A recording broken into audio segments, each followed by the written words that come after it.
Hello students, welcome to my new video. Today we will discuss electromagnetic spectrum. This is related with the spectroscopy. Now question is what is spectroscopy? Spectroscopy is just interaction of matter with electromagnetic radiation. Suppose that this one is the sample. Sample means any compound, any substance. Suppose in chemistry में बच्चों आप लोग देखते हैं कि कोई unknown compound अगर आपको दिया हुआ है तो आपको अगर उसके what type of the bond between the atoms and is there any conjugation present in your compounds, अगर ये सब कुछ पता लगाना है, या what type of the hydrogen atoms means in a compound there are different type of the hydrogen atoms like 1 degree hydrogen atom, 2 degree, 3 degree, quaternary. इसी तरह से अगर आप कार्बन को देखते हैं, primary carbon, secondary carbon, tertiary carbon, even quaternary carbon also. तो ये कैसे पता चलेगा आपको, क्योंकि ये आँखें से तो नेकेड आई से तो दिखते नहीं है कि मॉलिक्यूल को आपने देखा और आपने पता लगा लिया कि ये किस तरह का जो है इसमें हाइड्रोजन है, कितने हाइड्रोजन हैं या कितने कार्बन हैं, कितने इसमें अगर कोई हेटेरो एटम है, नाइट्रोजन, ऑक्सीजन, सल्फर, ये कुछ तो हमें दिखता नहीं है विथ नेकेड आई. तो हम उसके लिए स्पेक्ट्रोस्कोपी का यूज करते हैं. तो इसमें क्या किया जाता है, जो इलेक्ट्रोमैग्नेटिक रेडिएशंस होते हैं, इलेक्ट्रोमैग्नेटिक रेडिएशंस आप देखते हैं हमारे चारों तरफ बहुत सारे इलेक्ट्रोमैग्नेटिक रेडिएशन हैं जिनका हम अलग अलग तरीके से यूज भी करते हैं. ठीक है, जैसे अगर आप विजिबल लाइट का बात करें तो विजिबल लाइट से आप एक दूसरे को देख सकते हैं, कलर को देख सकते हैं, इसका यूज किया जाता है मेनली डेली लाइफ में. और उसी तरह से अगर आप देखें कि आपके मोबाइल फ़ोन्स एक दूसरे से आपको कनेक्ट करवाते हैं तो उसमें आप कुछ रेडिएशंस का यूज करते हैं. ठीक है ना, they are also a part of electromagnetic radiation. Okay, इसी तरह से डिफरेंट एक्सरेज अगर आप देखें, एक्सरे अगर आप कभी मेडिकल चेकअप के लिए जाएं तो डॉक्टर आपको एडवाइस करते हैं कि आप एक बार एक्सरे कराइए, तो वहाँ पर भी जो है आप इलेक्ट्रोमैग्नेटिक रेडिएशन का यूज करते हैं. तो फिलहाल जो हम इस लेक्चर में स्पेशली देखेंगे वो केमिस्ट्री पॉइंट ऑफ व्यू से इसको पढ़ेंगे. ठीक, तो लेट कोई सब्सटेंस आपको दिया हुआ है, वो सब्सटेंस में सपोज दैट यहाँ पर एक कंटेनर है, इसमें अगर सब्सटेंस है, हमें नहीं मालूम है इसके बारे में इसके अंदर किस तरह का कंपाउंड है. कि अगर किसी ने कहा कि इसमें कंपाउंड में पता लगाइए आप कि इसमें सिंगल बॉन्ड वाला कंपाउंड रखा हुआ है या डबल बॉन्ड वाला, तो आप पर्टिकुलर टाइप के रेडिएशंस का यूज करके पता लगा सकते हैं कि इसमें डबल बॉन्ड है या नहीं है. ठीक है, तो आप क्या करेंगे, इलेक्ट्रोमैग्नेटिक रेडिएशन के उस पार्ट को, इलेक्ट्रोमैग्नेटिक रेडिएशन अभी वाइड स्पेक्ट्रम होता है, अभी उसको आगे हम स्टडी करेंगे क्या है ये. तो इसमें अलग अलग रेडिएशंस हैं, कॉस्मिक रेज से लेकर के रेडियो वेव से के डिफरेंट रेडिएशंस आपको मिल जाएंगी. अलग अलग रेडिएशंस का अलग अलग यूज़ है. अगर आपको conjugation, double bond, triple bond, ये सब चीज़ें पता लगानी हैं तो आपके लिए अल्ट्रावायलेट विजिबल रेडिएशन अवेलेबल है. अगर आपको टाइप ऑफ हाइड्रोजन का पता लगाना है, टाइप ऑफ कार्बन का पता लगाना है, आपके लिए इसमें रेडियो वेव्स अवेलेबल हैं जिसको कि आप NMR स्पेक्ट्रोस्कोपी में आप यूज करेंगे. ठीक है, तो आपने कोई पर्टिकुलर इलेक्ट्रोमैग्नेटिक रेडिएशन इसमें पास करी सैंपल से, तो सैंपल के से पास होते हुए वो जो आपको रेडिएशंस बाद में मिलती हैं, इट मीन्स कुछ रेडिएशंस आपको सैंपल के द्वारा एब्जॉर्ब करने में दिखेंगी नहीं, कुछ रेडिएशंस बाद में आपको मिलेंगी, कुछ ट्रांसमिटेंस हो जाएंगी. इस तरह से जो सैंपल का नेचर होता है उसके बेस में या तो एब्जॉर्बेंस होगा या ट्रांसमिटेंस होगा या इसके अलावा और भी उसमें कोई फिनोमिना हो सकता है. तो जो बाद में जो रेडिएशंस आपको मिलती है, अगर आप उसको स्पेक्ट्रा के रूप में अगर ले लें और उसका एनालिसिस करें तो देन जो है आपको जो इन्फॉर्मेशंस मिलती हैं स्पेक्ट्रल एनालिसिस के बाद, तो आप वो कंपाउंड का नेचर पता लगा सकते हैं. तो ये डिटेल आज हम स्टडी करेंगे इस पार्ट में कि स्पेक्ट्रोस्कोपी में क्या क्या चीज़ें की जाती हैं. तो electromagnetic radiation has no detectable mass component. आप देखते हैं इलेक्ट्रोमैग्नेटिक रेडिएशन में अगर छोटा सा पार्ट में बात करूं कि विजिबल लाइट है, अगर सनलाइट से हमें सन से अगर जो सनलाइट हमें मिल रही है, अगर वो सनलाइट अगर हम बॉडी में हमारे टच होती है तो कोई हमें बहुत मास क्या कोई फील होता है, कोई ऐसा फील तो होता नहीं है. ओके, तो इसमें कोई डिटेक्टेबल मास तो है नहीं, ठीक है ना, कोई डिटेक्टेबल मास नहीं है। हम ये नहीं कह रहे कि मास को नेग्लेक्ट भी हम नहीं कर रहे हैं, ठीक है ना। तो एक तरह से it can be referred as pure energy, क्योंकि आपको फार्मूला तो मालूम है, E=mc²। हम मास को नेग्लेक्ट नहीं कर रहे हैं, लेकिन डिटेक्टेबल मास की बात कर रहे हैं, ठीक है। तो in other words it can be referred as pure energy. Other types of radiation such as alpha rays which consist of helium nuclei have a detectable mass component. क्योंकि जो अल्फा रेज है, अगर उसको हम हीलियम न्यूक्लियस से represent करते हैं, तो हीलियम न्यूक्लियस के जो सेंटर में क्या क्या होते हैं आपके, आप उस पर जो प्रोटॉन और न्यूट्रॉन अगर आप देखें, दोनों के प्लस करके उसका एक पर्टिकुलर मास हो सकता है, ठीक है ना। तो इट मीन्स अल्फा रेज का एक डिटेक्टेबल मास है। तो इट मीन्स इस तरह की रेडिएशंस का हम इलेक्ट्रोमैग्नेटिक रेडिएशन के रूप में स्टडी करने के लिए स्पेक्ट्रोस्कोपी में यूज नहीं कर सकते हैं, तो जिसका कि कोई पर्टिकुलर डिटेक्टेबल मास है, उसका यूज हम स्पेक्ट्रोस्कोपी में किसी कंपाउंड की स्टडी के लिए नहीं करेंगे, ठीक है ना। ओके, नाउ इलेक्ट्रोमैग्नेटिक रेडिएशन है क्या क्या, देखिए कॉस्मिक रेज से रेडियो वेव्स तक आप देखते हैं कि कॉस्मिक रे, गामा रे, X ray, ultraviolet, visible, infrared, microwaves, radio waves, all these are electromagnetic radiation. These are differentiate on the basis of wavelength और frequency और वेव नंबर, इसके बेस में आप इसको डिफ्रेंशिएट कर सकते हैं। आप देख रहे हैं कॉस्मिक रेज से जब रेडियो वेव्स की तरफ आप जाते हैं तो आप वेवलेंथ को इंक्रीज कर रहे होते हैं। वेवलेंथ को इंक्रीज अगर करेंगे तो एनर्जी क्या होती है हमारी, डिक्रीज होती चली जाती है। रेडियो वेव्स की एनर्जी बहुत कम होती है, जबकि कॉस्मिक रेज की जो एनर्जी है वो काफ़ी हाई है, ठीक है। तो आप ये बीच का पार्ट आप देखें, विजिबल लाइट आप अपने आसपास भी देखते हैं। विजिबल लाइट, अगर इस विजिबल लाइट को किसी स्पेक्ट्रम से अगर आप पास करते हैं तो वो स्पेक्ट्रम आपको उस विजिबल लाइट को कितने पार्ट्स में डिस्पर्स करके देगा, आपको 7 कलर में डिस्पर्स कर देता है, VIBZYOR। तो ये this is a type of the spectrum. Okay, colour हमें वाइट लाइट हम बोलते हैं, पर्टिकुलर कलर हमें उसमें नहीं दिखाई देता, लेकिन अगर आप उसको डिस्पर्स करें तो 7 कलर जो हैं आपको दिखाई देते हैं। अगर उन 7 कलर को आप अलग अलग, अगर सपोज करें, अगर घर में आप एक एक्सपेरिमेंट करें कि 7 कलर को VIBZYOR को बराबर अमाउंट में अगर आप मिलाते हैं तो अल्टीमेटली वो क्या हो जाएगा, वाइट हो जाएगा। तो जो आपका विजिबल लाइट को कोई प्रिज्म से अगर आप पास करते हैं तो वो कितने में उसको डिस्पर्स कर देता है, 7 कलर में। तो वो 7 कलर का जो है एक स्पेक्ट्रम हमें प्राप्त होता है। तो ये उस लाइट की एक इन्फॉर्मेशन हमें मिल गई कि उसमें 7 कलर है।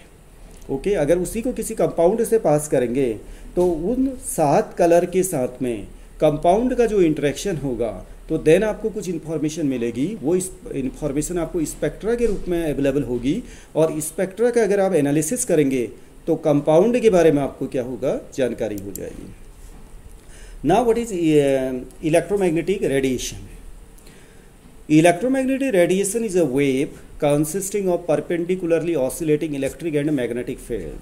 ओके, ये इलेक्ट्रिक फील्ड आपको दिखाई दे रहा है और मैग्नेटिक फील्ड दिखाई दे रहा है। दोनों फील्ड में अगर आप ऑसिलेट कर पा रही है कोई रेडिएशन तो उसको इलेक्ट्रोमैग्नेटिक रेडिएशन आप बोलते हैं। This is a form of energy that exhibit wave and particle properties. जैसे इलेक्ट्रॉन का ड्वेल नेचर होता है, डी ब्रोगली ने जो प्रूव किया था, उसी तरह से जो है आपका इलेक्ट्रोमैग्नेटिक रेडिएशन का भी हमारा क्या होगा, ड्वेल नेचर होगा। It is transmitted through space at enormous velocities and EMR have properties of wavelength, particular wavelength होगी, क्योंकि आप wavelength, frequency, velocity और amplitude इसके बेस में ही आप इलेक्ट्रोमैग्नेटिक रेडिएशन को क्या कर पाते हैं, सेपरेट कर पाते हैं। In contrast to sound waves, light requires no supporting medium, okay, for its transmission, thus it readily passes through a vacuum। क्योंकि कोई आपको मीडियम की ज़रूरत नहीं है। जैसे साउंड के लिए एक पर्टिकुलर मीडियम आपको ज़रूरत होता है, लेकिन आप लाइट के लिए इवन वैक्यूम में भी उसको पास कर सकते हैं, कोई मीडियम की ज़रूरत आपको नहीं है। The electromagnetic spectrum is the range of all possible frequencies of electromagnetic radiations. Wave properties में आप E=hν का फॉर्मूला यूज करते हैं, तो आप न्यू की जगह C/λ अगर आप रखें तो C क्या होता है, न्यू लैम्डा होता है। न्यू बार ये वेव नंबर को रिप्रेजेंट करता है और this is inverse two wave length. Okay, now what are the different type of the interaction between the electromagnetic radiation and matter. जो सब्सटेंस, अगर मैटर की जगह आप कोई कंपाउंड ले लें या कोई भी सब्सटेंस ले लें, अगर केमिस्ट्री पॉइंट ऑफ व्यू से अगर आप उसको देखें तो there are so many phenomena. अगर कंपाउंड में अगर इस तरह का फिनोमिना होता है, देखिए रिफ्रैक्शन भी हो सकता है, रिफ्लेक्शन भी हो सकता है, डिफ्रैक्शन भी हो सकता है और स्कैटरिंग भी हो सकता है. अलग अलग फिनोमिना है देखिए, ठीक है. जैसे आप रिफ्रैक्शन का फिनोमिना आप रेनबोज ग्लासेस इसमें देखते हैं, रिफ्लेक्शन का phenomena moon light, butterfly wings, soap bubbles में आप देखते हैं. डिफ्रैक्शन होता है टू स्लिट एक्सपेरिमेंट, होलोग्राम्स वगैरह में देखते हैं आप. और जो स्कैटरिंग फिनोमिना है सैंड इन वाटर या सनसेट वगैरह में देखते हैं आप, ठीक है ना. उसी तरह से जो उसके अंदर फिनोमिना होगा वो दो तरह से होगा. या तो क्या होगा देखिए, लाइट या ट्रांसमिट होगी, ट्रांसमिशन होगा या एब्जॉर्प्शन होगा. उसमें दो तरह का फिनोमिना होगा.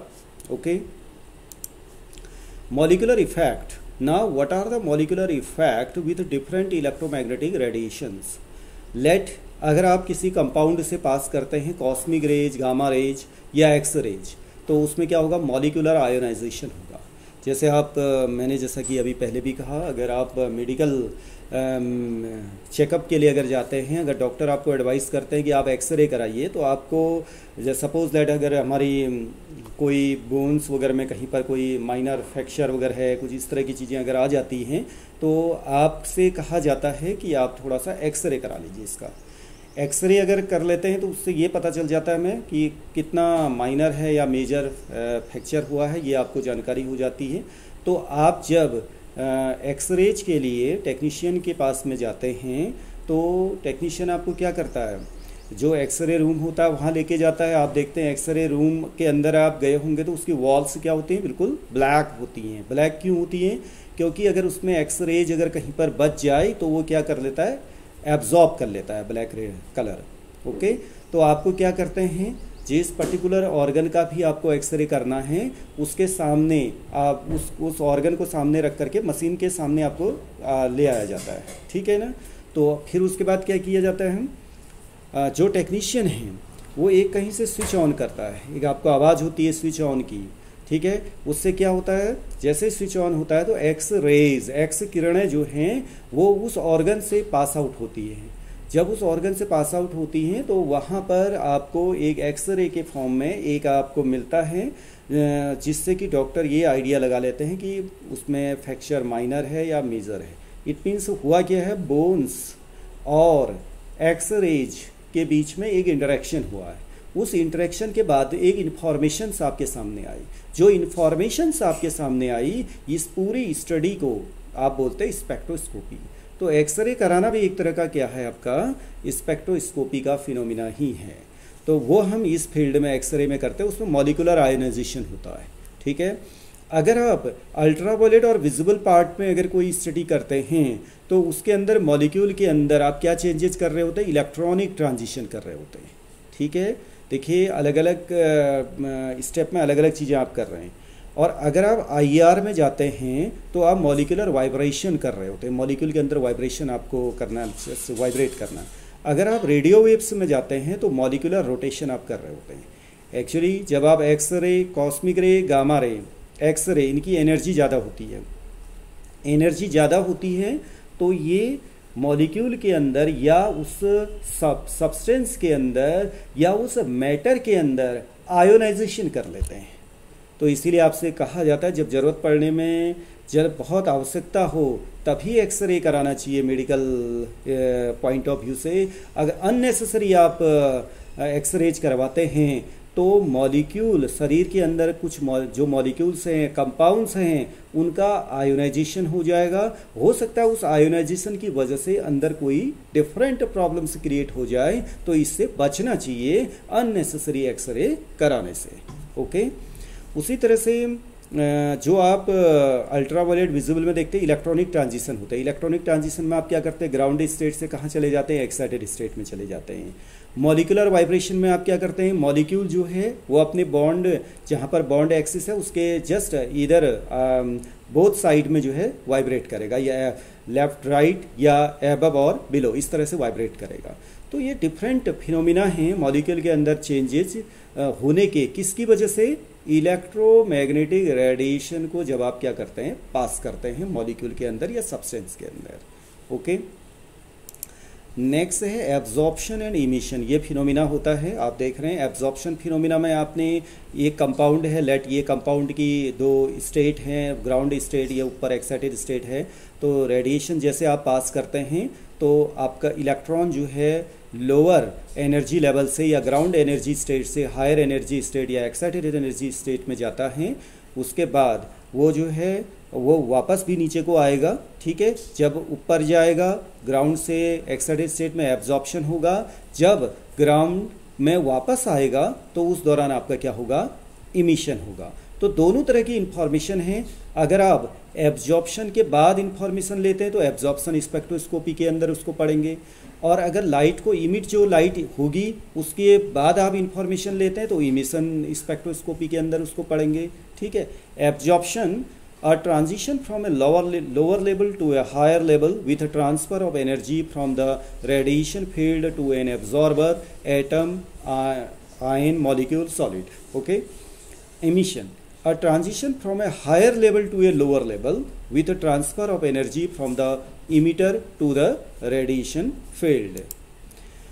Now this is the different type of electromagnetic radiation and spectroscopy। देखिए आप देख रहे हैं एब्जॉर्प्शन फिनोमिना कहाँ कहाँ पर होता है। देखो अगर आप गामा रेज हैं, एक्स रेज है, यूवी अल्ट्रावायलेट विजिबल है, इंफ्रारेड है, माइक्रोवेव्स हैं, और अगर रेडियो वेव्स, इनको अगर पास करते हैं तो इसमें एब्जॉर्प्शन का फिनोमिना होता है, ठीक है ना। एब्जॉर्प्शन का फिनोमिना होता है। अगर आप किसी कंपाउंड में गामा रेज को एब्जॉर्ब कराते हैं और उससे इंफॉर्मेशन लेते तो आप मॉजबोर स्पेक्ट्रोस्कोपी बोला जाता है, उसको आप कर रहे होते हैं, ठीक है। एक्सरे का एब्जॉर्ब करा के इंफॉर्मेशन लेते हैं तो एक्सरे एब्जॉर्प्शन स्पेक्ट्रोस्कोपी आप बोल सकते हैं। अल्ट्रावायलेट विजिबल लाइट को यानी कि अल्ट्रावायलेट विजिबल रेडिएशन को एब्जॉर्ब करा के अगर आप इंफॉर्मेशन लेते हैं तो उसके अंदर आप क्या लिखते हैं, अल्ट्रावायलेट विजिबल या एटॉमिक एब्जॉर्प्शन स्पेक्ट्रोस्कोपी बोलते हैं। इंफ्रारेड रेडिएशन को अगर मॉलिक्यूल में या कंपाउंड में या सब्सटेंस में आप एब्जॉर्ब कराते हैं और इंफॉर्मेशन आप लेते हैं तो आईआर स्पेक्ट्रोस्कोपी या रमन स्पेक्ट्रोस्कोपी भी बोला जाता है, ठीक है। उसी तरह से माइक्रोवेव्स है, ये एक रेडिएशन है। अगर इसको आप मॉलिक्यूल में एब्जॉर्ब कराते हैं तो माइक्रोवेव स्पेक्ट्रोस्कोपी या ESR इलेक्ट्रॉन स्पिन रेजोनेंस या EPR भी बोलते हैं इसको, ठीक है ना। उसी तरह से रेडियो वेव्स हैं, रेडियो वेव्स का भी यूज किया जाता है तो इसको हम क्या बोलते हैं, NMR में न्यूक्लियर मैग्नेटिक रेजोनेंस स्पेक्ट्रोस्कोपी बोला जाता है, ओके। इसी तरह से अगर इमिशन फिनोमिना हो रहा है तो आप देखते हैं अल्ट्रावायलेट विजिबल में अगर लेकर के इमिशन जो रेडिएशंस होंगी उनको अगर आप स्टडी करते हैं तो एटॉमिक इमिशन बोलते हैं। एक्सरे में एक्सरे फ्लोरेसेंस बोलते हैं।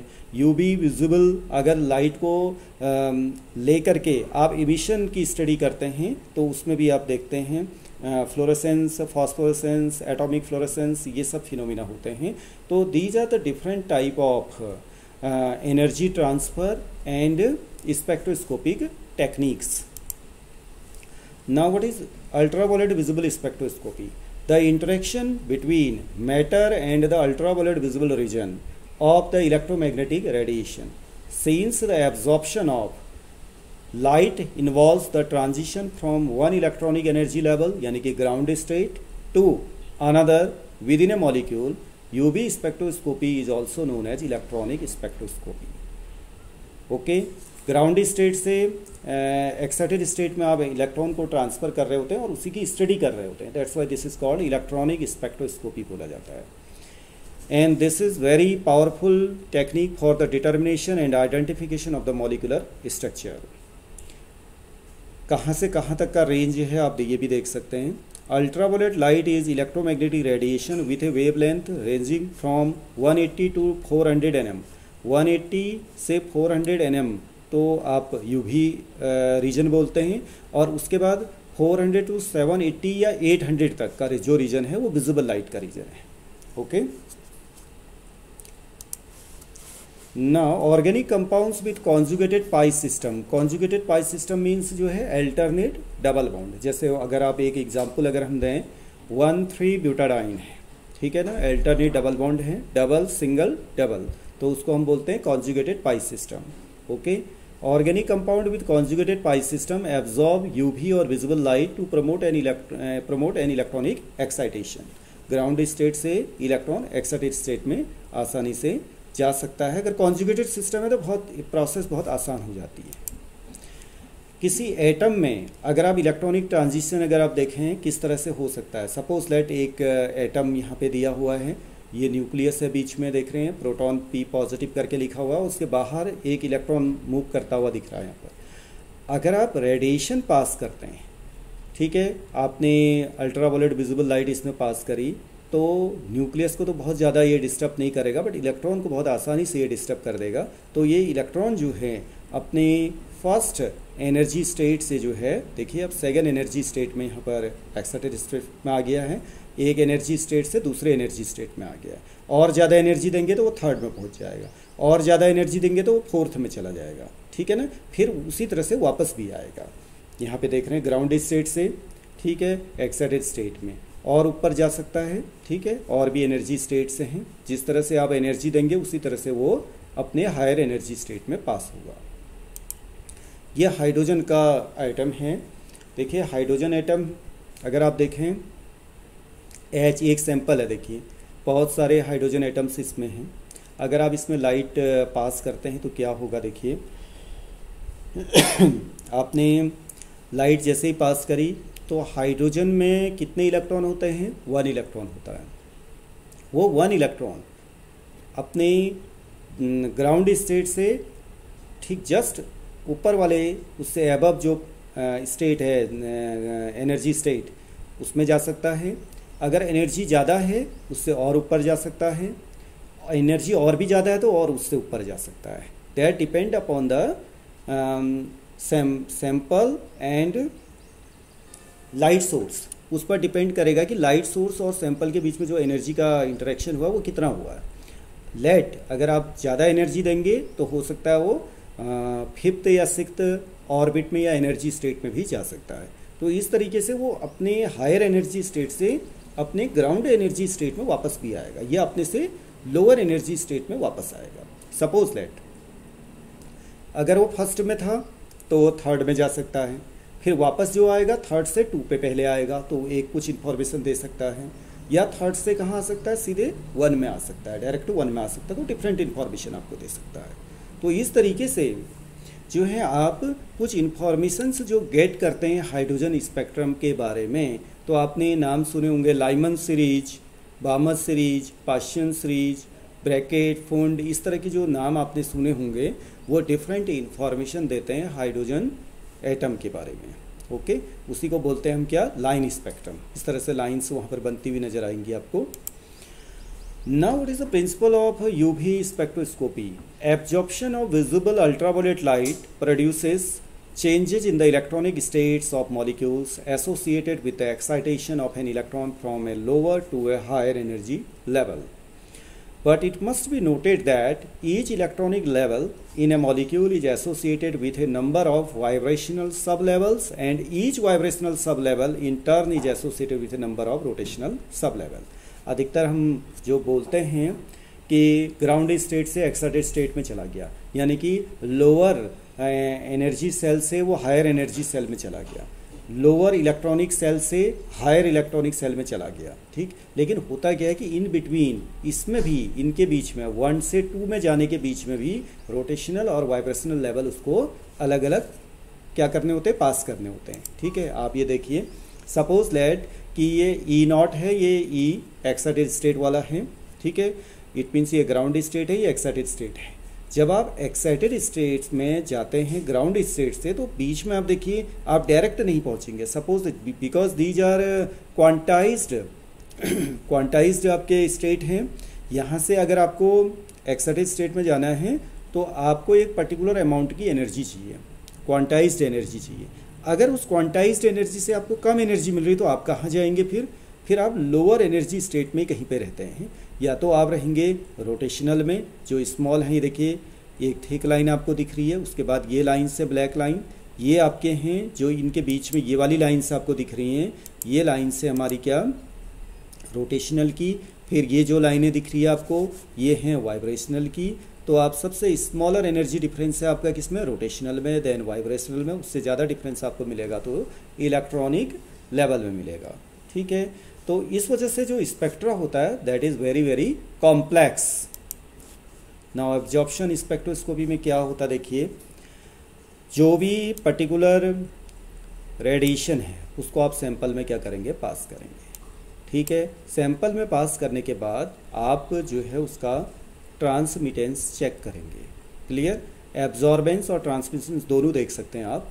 We don't measure absorbance, we measure transmittance. Ultraviolet spectroscopy में आप किसको मेजर करते हैं, ट्रांसमिटेंस, एब्जॉर्बेंस, इन चीज़ों को देखा जाता है। तो ट्रांसमिटेंस कैसे निकालते हैं, suppose let I not, this is the intensity of incident light and I is, this is the intensity of transmitted light।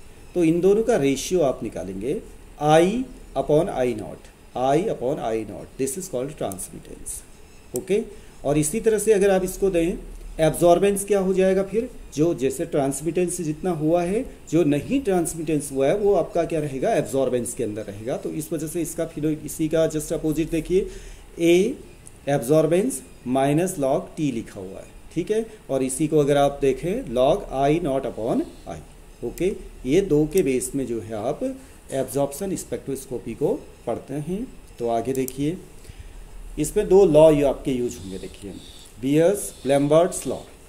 तो बियर्स लॉ क्या होता है, देखिए when a beam of monochromatic light, now question is monochromatic light, आप जो sample में यहाँ पर आप भेजते हैं लाइट को, वो होनी चाहिए, that should be monochromatic. Monochromatic means उस पर जो वेवलेंथ होगी वो सिंगल वेवलेंथ का भेजेंगे, आप ब्रॉड नहीं भेजेंगे। जैसे सपोज लेट आपका 200 से 400 nm तक, 200 नैनोमीटर से 400 नैनोमीटर तक हम बोल रहे हैं कि ये क्या है, आपका यूवी रीजन है। तो इतना पूरा वेवलेंथ उसको नहीं भेजना है। सपोज करें आपने 200 वेवलेंथ, 200 की जो है आपने क्या भेजी, रेडिएशन भेजी, 210 की रेडिएशन से पास की, 212 की रेडिएशन पास की। तो सिंगल वेवलेंथ की रेडिएशंस को आपको पास करना है, आपने पूरा एक ब्रॉड रेंज पास नहीं करना है। ठीक है ना, तो उसको बोलते हैं मोनोक्रोमेटिक रेडिएशन। तो मोनोक्रोमेटिक रेडिएशन को अगर आप किसी सैंपल में पास करते हैं, ठीक है, सपोज दैट कि आपने एक सैंपल लिया, एक कोई कंपाउंड है, उस कंपाउंड को किसी पर्टिकुलर सॉल्वेंट में डिसॉल्व करेंगे। डिसॉल्व इसलिए हमें करना होता है क्योंकि पूरा एक होमोजीनस सॉल्यूशन हमें चाहिए होता है। ठीक है ना, तो जब आप किसी पर्टिकुलर सॉल्वेंट में कंपाउंड को डिसॉल्व करेंगे, लेकिन सॉल्वेंट क्या होना चाहिए, नॉन एब्जॉर्बिंग होना चाहिए, वो रेडिएशन को एब्जॉर्ब करने वाला नहीं होना चाहिए। अदरवाइज इंफॉर्मेशन आपको सॉल्वेंट की मिलने लगेगी, किसकी इंफॉर्मेशन नहीं मिलेगी, आपको कंपाउंड की इंफॉर्मेशन नहीं मिलेगी। ठीक है ना, तो आपने क्या करना है, मोनोक्रोमेटिक लाइट को पास करना है सब्सटेंस से, is dissolve in a non absorbing solvent. The absorption of light, जितनी भी लाइट एब्जॉर्ब होगी वो किसके प्रोपोर्शनल होगा, वो डायरेक्टली इस पर डिपेंड करेगा कि आपने कंपाउंड कितना मिलाया है। It means molar concentration of the substance. ये पहला बियर्स लॉ है। बियर्स ने ये कहा था कि जो भी उसमें एब्जॉर्प्शन होगा वो इस पर डिपेंड करेगा कि सब्सटेंस कितना डिसॉल्व है, इट मीन्स कॉन्सेंट्रेशन कितना है। That's why log I naught upon I is directly proportional to the concentration of the substance। ठीक है, उसी में लैम्बर्ट्स ने ये लैम्बर्ट्स लॉ ये कहा, उसने ये बोला कि जब आप दोनों में डिफरेंस भी देख लीजिएगा, when a monochromatic light is pass through a substance dispersed in a non-absorbing solvent, the absorption of light is directly proportional to the path length of the sample। ठीक है, एक तो बोला कॉन्सेंट्रेशन ऑफ द सब्सटेंस और bears law, और Lambert ने बोला path length. देखिए पाथ लेंथ किसको बोलते हैं, जैसे सपोज लेट इसमें आपने सैंपल ट्यूब है, इसमें आपने लिया है एक सैंपल, तो इसकी जो पाथ लेंथ है यहाँ से यहाँ तक की जो लेंथ, पाथ लेंथ वो कितनी है, उस पर भी डिपेंड करेगा कि यहाँ पर एब्जॉर्प्शन कितना होगा। पाथ लेंथ ज़्यादा है तो एब्जॉर्प्शन अलग होगा, पाथ लेंथ कम है तो एब्जॉर्प्शन अलग होगा। तो कंसंट्रेशन और पाथ लेंथ पर डिपेंड करेगा एब्जॉर्प्शन। तो तो दोनों लॉज को अगर हम मिला लेते हैं, आप देख रहे हैं ये लैम्बर्ट्स लॉ है, log I not upon I is proportional to L, path length पर डिपेंड किया। दोनों को अगर आप मिला लेते हैं तो ये प्रोपोर्शनल टू क्या हो गया, सी इंटू एल। तो इन दोनों को मिला करके बीयर्स लैम्बर्ट्स लॉ बन जाएगा, वो ये है, by combining above two laws the absorption of light by a substance at a particular wavelength is directly proportional to the number of molecules of the substance in the path of light. Okay, तो ये आपका आ गया, दोनों को combine आपने किया तो log I not upon I is directly proportional to C L, इसी को इक्विवेलेंट लिया आपने, एप्साइलन ले लिया, ये एप्साइलन जो है आपका कांस्टेंट हो गया। तो देयरफॉर पूरा आपका क्या आ गया, देखिए जो दोनों को मिला करके देखिए लैम्बर्ट्स लॉ ये आ गया आपका, A equal to log I not upon I equal to आपका एप्साइलन सी एल आ गया। ठीक है, कौन क्या है यहाँ पे लिखा हुआ है। ठीक है, तो ये लॉ आपको ध्यान में रखना है।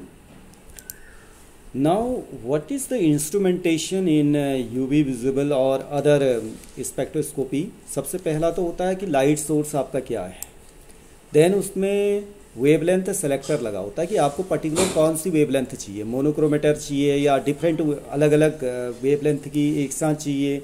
अगर सिंगल वेवलेंथ चाहिए तो आपको मोनोक्रोमेटर उसमें लगाना पड़ेगा। ओके, देन आप क्या करेंगे, सैंपल में उसको पास करेंगे, फिर जो उसके बाद आउट होगी वहाँ से रेडिएशन, उसको लाइट डिटेक्टर करेगा, देन उसको कंप्यूटर में भेजेंगे, उसी का जो है आपको डिस्प्ले मिलेगा स्पेक्ट्रा के रूप में। Now appearance of broad bands and not sharp peak in the spectrum due to the mixing of vibrational and rotational changes with electronic changes। दोनों देखो तीन चीज़ें साथ होती है, इलेक्ट्रॉनिक चेंजेस के साथ में वाइब्रेशनल चेंजेस भी होते हैं, रोटेशनल चेंजेस भी होते हैं in the molecule. There will be a large number of possible transitions requiring only slightly different energies. As a result of the absorption spectrum contains a large number of lines which are too close together to be distinguished separately and are recorded in the form of a broad bands in the spectrum obtained। जो हमें UV visible spectrum looks like होगा, जैसे isoprene का हमने यहाँ पे दिया हुआ है आपको, इस तरह से होगा। देखिए अभी किस तरह के इसमें ट्रांजिशन होंगे वो हम नेक्स्ट लेक्चर में आपको बताएंगे। अगर आप ट्रांजिशन जब आपको पता चल जाएगा कि क्योंकि ट्रांजिशन डिफरेंट टाइप के इलेक्ट्रॉनिक ट्रांजिशन होते हैं, क्योंकि because there are different type of the electrons in a molecule, some are sigma electron, some are pi electron, some are non bonding electron. That's why transition can be possible from sigma to sigma star, pi to pi star, n to sigma star, n to pi star. Okay, तो isoprene में देखिए pi bond होता है तो it means pi to pi star transition हो सकता है आपका, sigma to sigma star transition हो सकता है। तो इस तरह से ये जो स्पेक्ट्रा होगा लुक्स लाइक ऐसा होगा। देन आपका एक और हमने देखिए अल्टरनेट कॉन्जुगेशन वाला एक कंपाउंड और लिया है तो उसमें इस तरह से स्पेक्ट्रा आएगा। ये जस्ट मैंने आपको इन्फॉर्मेशन के लिए कहा है कि ये किस तरह से स्पेक्ट्रा आएगा। जब नेक्स्ट लेक्चर हम देखेंगे जिसमें मैं इलेक्ट्रॉनिक ट्रांजिशन पे कंसंट्रेट करूंगा तो तब आपको पता चलेगा कि ऐसा आता क्यों है। Okay, now what are the applications of the UV spectroscopy. आप क्या क्या पता लगाएंगे, अगर आपको यूवी स्पेक्ट्रोमीटर चलाना आता है तो आप क्या क्या इन्फॉर्मेशन दे सकते हैं। देखिए नंबर एक, डिटेक्शन ऑफ इम्प्योरिटीज़, आप इम्प्योरिटीज पता लगा सकते हैं। लेट कोई सैंपल आपको दिया मैंने, उसमें कुछ इम्प्योरिटी है, कौन सी इम्प्योरिटी है, कितनी अमाउंट में है, ये पता लगाना है, कौन ज़्यादा है कौन कम है, तो वो आप कर सकते हैं इसमें। स्ट्रक्चर एलुसिडेशन ऑफ ऑर्गेनिक कंपाउंड, किसी कंपाउंड का अगर आपको स्ट्रक्चर पता लगाना है, सपोज लेट कि उसमें जो है डबल बॉन्ड है या डबल बॉन्ड ट्रिपल बॉन्ड है, दूसरा सैचुरेशन है या अनसैचुरेशन है, ये चीज़ें जो बोलते हैं आप, या कॉन्जुगेशन है या नॉन कॉन्जुगेटेड है, ये भी इंफॉर्मेशन आप इससे गेट कर सकते हैं। Okay, ultraviolet absorption spectroscopy can characterize those types of compounds which absorb UV radiation, okay, thus used in qualitative determination of the compound. This technique is used to detect the presence or absence of the functional group in the compound. किसी compound में कौन सा functional group है, OH है, CHO, ये भी आप पता लगा सकते हैं इसमें। ठीक है, kinetics of reaction can also be studied using UV spectroscopy. Many drugs are either in the form of raw material or in the form of formulation। तो उनकी जो ड्रग्स हैं जो रॉ मटेरियल के फॉर्म में जो ड्रग हैं उनमें आप अगर इम्प्योरिटीज़ वगैरह पता लगाना चाहते हैं तो वो भी पता लग जाएगी। They can be asset by making a suitable solution of the drug in a solvent and measuring the absorbance at specific wavelength. UV spectrophotometer may be used as a detector for HPLC। HPLC high performance liquid chromatography है। अगर इसमें आप UV spectrophotometer लगा देते हैं तो ये और भी बेटर इन्फॉर्मेटिव हो जाता है। जो भी सैंपल आपको दिया गया जिसकी आपने HPLC करी, उसके बाद जो प्योर कंपाउंड आ गया तो उसमें किस तरह के कंपाउंड है, type of compound, saturated, unsaturated, या इसके अलावा दूसरी इंफॉर्मेशंस आप गेट कर सकते हैं। ओके, तो okay, that's all, thank you very much. Now see you in next lecture. We will discuss in next lecture electronic transition. Okay, thank you very much, thanks a lot.